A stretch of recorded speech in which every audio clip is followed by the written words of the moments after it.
అయితే తిరగబడుతున్న జనం ఎవరి మీద తిరగబడుతున్నారు? ప్రభుత్వం మీద, ప్రభుత్వ ఎమ్మెల్యేల మీద తిరగబడతా ఉన్నారు. జనం క్లారిటీతోనే ఉన్నారు అబ్బా, జనం పిచ్చ క్లారిటీతో ఉన్నారు. కాంగ్రెస్ ప్రభుత్వం మీద, కాంగ్రెస్ పరిపాలన మీద, కాంగ్రెస్ వ్యవహారం మీద పిచ్చ క్లారిటీతో ఉన్నారు. కాంగ్రెస్ ఎప్పుడు దిగిపోతారా, ఈ దరిద్రం రాష్ట్రం కట్టిన దరిద్రం పోతుంది, ఎప్పుడు మనకి శని పోతుందని చూస్తున్నారు. కానీ వీళ్ళే పార్టీల పంచాయతీ పెట్టుకొని, లొల్లులు పెట్టుకొని, వీళ్ళు ఒక లేని పెంట నెత్తలు పెట్టుకున్నారు. బీఆర్ఎస్ పార్టీ వాళ్ళు తిరగబడుతున్న జనం తిరగబడుతున్నారు. నిన్న సీఎంకే షాక్ ఇచ్చారు. సీఎంకే షాక్ ఇచ్చారు.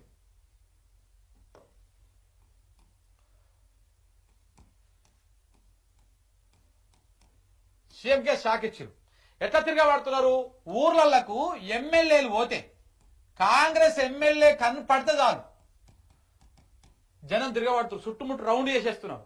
మనం చూసినాం వెడమ బొజ్జ ఖానాపూర్ ఎమ్మెల్యే, ఆయన మీద రైతులు అట్లా తిరగబడ్డారు. అట్లా ఏ ఎమ్మెల్యే చూసినా కానీ ఆ ఎమ్మెల్యే మీద తిరగబడుతున్నారు జనం. అలాగనే నిన్న సభ పెట్టిండు సంగారెడ్డినా పెట్టింది నిన్న సభ రేవంత్ రెడ్డి గారు. ఆ సభలో జనము ఆయన మాట్లాడుతుంటే ఎట్లా వెళ్ళిపోయిర్రో ఆ ప్రభుత్వం మీద, రేవంత్ రెడ్డి గారి మీద వ్యతిరేకతకి అదొక నిదర్శనం. ఆ అంశాల గురించి మాట్లాడదాం ఇప్పుడు మనం. ఒకసారి ఇక్కడ చూడండి మిత్రులారా,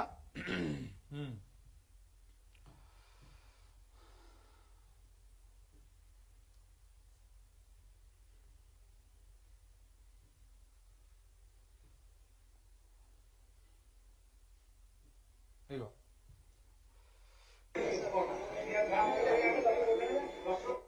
ధాన్యం కొనుగోలు చేయాలని చెప్పేసి ఇగో కాంగ్రెస్ ఎమ్మెల్యే జారే ఆదినారాయణ, ఖమ్మం ఎమ్మెల్యే అయినా జారే ఆదినారాయణ, ఆయనను రైతులు నిలదీస్తా ఉన్నారు.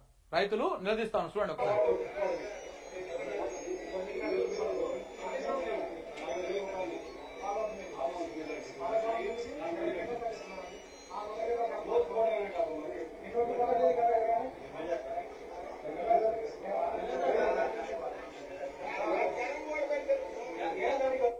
ఇట్లా రైతులు ఆయన నిలదీస్తా ఉన్నారు. ఎప్పుడు కొంటారు, ఈ వడ్లు ఎప్పుడు కొనుగోలు చేస్తారు, ఏ రకంగా చేస్తారు? ఇగో చూడండి. కాంగ్రెస్ ఎమ్మెల్యే నిలదీసిన ప్రజలు ధాన్యం కొనుగోలు ఆలస్యం అవుతుందని, మిల్లర్లు తమను దోచుకుంటున్నారని కాంగ్రెస్ ఎమ్మెల్యే జారే ఆదినారాయణ నిలదీసిన రైతులు. భద్రాద్రి కొత్తగూడెం జిల్లా అన్నపరెడ్డిపల్లి మండలము గుంపెన గ్రామంలో కొనుగోలు కేంద్రంలో మిల్లర్లు ఒక క్వింటా ధాన్యానికి 140 రూపాయల లంచం డిమాండ్ చేస్తున్నారని చెప్పేసి ఆగ్రహం వ్యక్తం చేసిరంట. కౌలుకు తీసుకొని వ్యవసాయం చేస్తుంటే మిల్లర్లు లంచాల పేరు మీద పీక్కు తింటున్నారని, ప్రభుత్వం కౌలు రైతులకు ఇస్తారని చెప్పినటువంటి 12,000 ఎప్పుడు ఇస్తారని ఎమ్మెల్యేని నిలదీసిరంట. ఎంతో కష్టపడి అప్పు చేసి పెట్టుబడి పెట్టి సాగు చేస్తే ప్రభుత్వం కనీసం పట్టించుకోవట్లేదని చెప్పేసి ఆ ఎమ్మెల్యే మీద ఈ రైతులు సీరియస్ అయ్యారు. ఇది ఖమ్మంలో జరిగినటువంటి వ్యవహారం. ఇక మన యశస్విని రెడ్డి గారు ఉన్నారు కదా, మన పాలకుర్తి ఎమ్మెల్యే, మన అమెరికా అత్తగారి కోడలు ఈమె. సో ఈమెను కూడా సొంత పార్టీ కార్యకర్తలే నిలదీశారు. చూడండి ఒకసారి.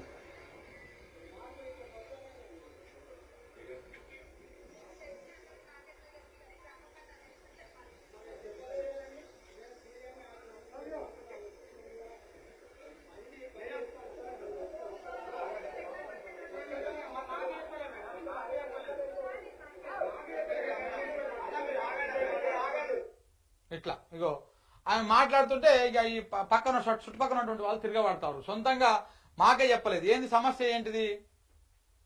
కాంగ్రెస్ పార్టీ ఎమ్మెల్యే యశస్విని రెడ్డిని నిలదీసిన సొంత పార్టీ కార్యకర్తలు. వరంగల్ జిల్లా రాయపర్తి మండలం మొరిపిరాల గ్రామంలో దుర్గమ్మ ఉత్సవాలు, మినరల్ వాటర్ ప్లాంట్ ప్రారంభానికి వచ్చిన ఎమ్మెల్యే యశస్విని రెడ్డికి నిరసన సగ. పార్టీలో కొత్తగా వచ్చిన నాయకులు పాత కార్యకర్తలను కనీసం సమాచారం ఇవ్వడం లేదని, తమకు అన్యాయం జరుగుతుందని ఎమ్మెల్యే నిలదీసిరంట.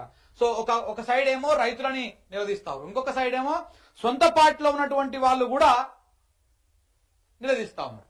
గ్రామ శివారులో నారాయణపేట కొడంగల్ ఎత్తిపోతల పథకం కోసం భూసేకరణ సర్వే నిర్వహిస్తున్నటువంటి రెవెన్యూ అధికారులను అడ్డుకున్నటువంటి గ్రామస్తులు. ప్రభుత్వం నుంచి ఎలాంటి ధీమా లేదని, స్పష్టమైన హామీ వరకు మా భూములో సర్వే నిర్వహించడానికి మేము ఒప్పుకోమని చెప్పేసి గ్రామస్తులు రైతులు చెప్పారు. సొంత జిల్లాలో ఇది పరిస్థితి.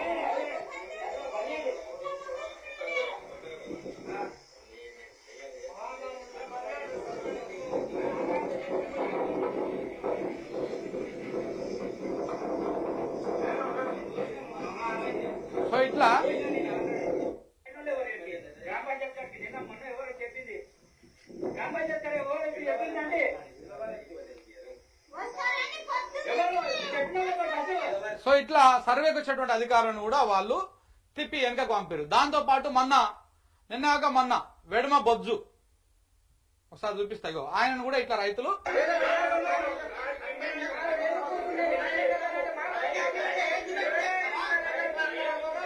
సేమ్ ఈడ కూడా రైతులే తిరగబడ్డారు.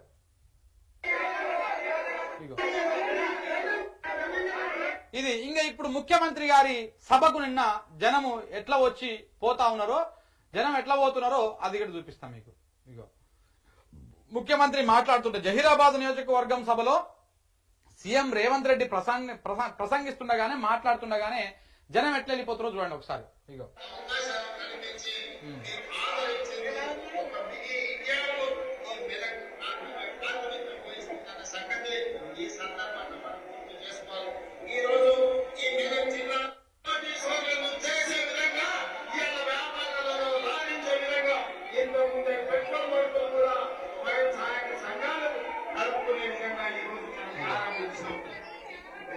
గేట్లు పెట్టిరు, ఆ గేట్లు తీసేసుకొని వెళ్ళిపోతున్నారు జనం. ఇక్కడ మాట్లాడుతున్నారు చూడండి, సీఎం గారు ఇక్కడ మాట్లాడుతున్నారు, ఎల్ఈడి స్క్రీన్ లో కనపడుతున్నది, జనం ఏం వెళ్ళిపోతా ఉన్నారు చూడండి.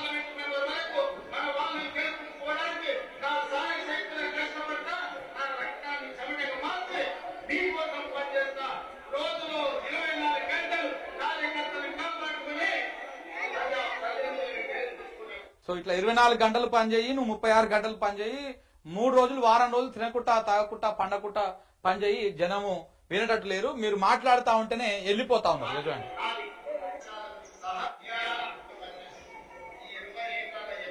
మొత్తం జాతరకు పోయినట్టే ఉన్నది, వెళ్ళిపోతున్నారు.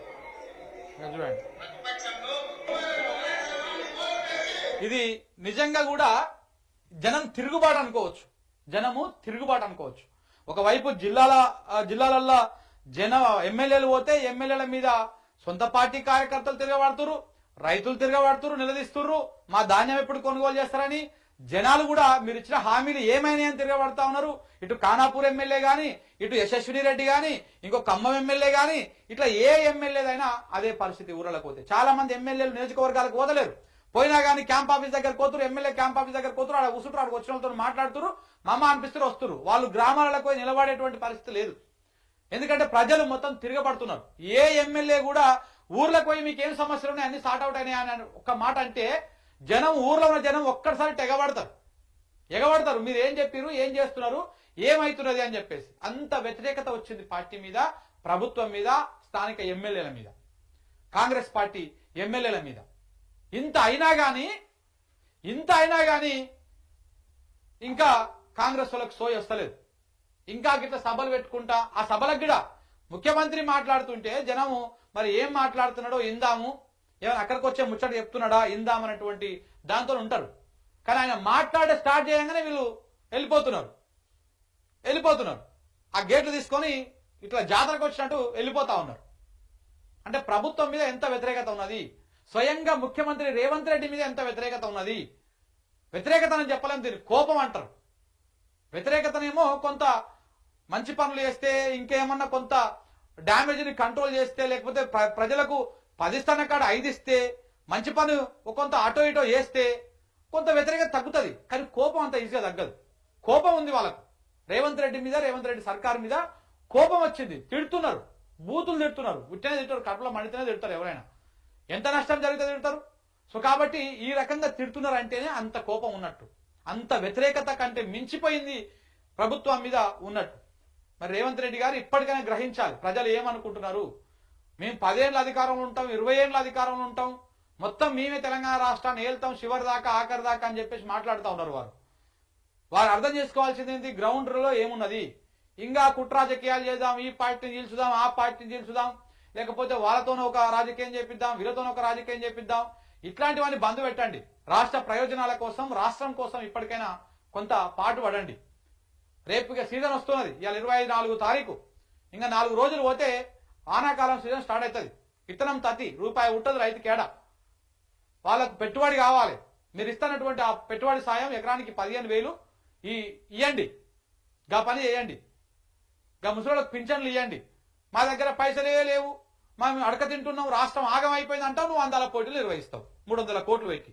300 కోట్లు పెడితే ఎన్ని ఊర్లకు ఎంతమంది రైతులకు రైతు బంధు ఇవ్వచ్చు? 300 కోట్లు అండి. మహా అయితే ఒక ఊరికి ఓ 10, 15, 20 లక్షలు పెట్టేస్తే ఒక ఊరికి మొత్తానికి రైతు బంధు వచ్చేస్తా. వచ్చినపాటి ఊరికి ఓ 100-200 ఇండ్లు ఉన్నటువంటి ఊరికి. అలాంటి 300 కోట్లు అందాల బాంగల కోసం తలగబెట్టిండు. వాళ్ళు ఏం చేసిర్రో ఏమైందో ఆ 300 కోట్లు నీళ్లు తాగినట్టు తాగిరు పోయిరా ఉన్నారా? ఇంకా అయిపోలే, ఇంకా ఉంది అది. దాన్ని కూడా పట్టించుకుంటుండే. అసలు పత్రికలు కూడా పట్టించుకుంటలేవు. చివరికి వాళ్ళ పత్రికలు వాళ్ళ ఛానల్ కూడా పట్టించుకుంటలేవు. ఆందాల పోటీలు ఏందో, అవి ఎందుకు నిర్వహిస్తా ఉన్నారో, దేనికోసం నిర్వహిస్తా ఉన్నారో ఏంటిదో ఎవరికి తెలియదు. ఇంకేనో నిన్నమన్నా చూసాను సోషల్ మీడియాలో. వాళ్ళకంట ఎంతో బంగారం పెడుతున్నంట. ఎంతనో తులమా 2 తులాల 30 తులాల. ఓ కోడిక. ఇట్లా ఎవరి సొమ్ము ఎవరి పాలు అయిపోతుందో చూసుకోవాలి. ఇట్లా ప్రజలు తిరగబడతా ఉన్నారు, సొంత పార్టీ కార్యకర్తలు తిరగబడతా ఉన్నారు. రేవంత్ రెడ్డికి అసలు సినిమా ముంగలపడి చూపించేటువంటి అవకాశాలు చాలా స్పష్టంగా కనపడతా ఉన్నాయి.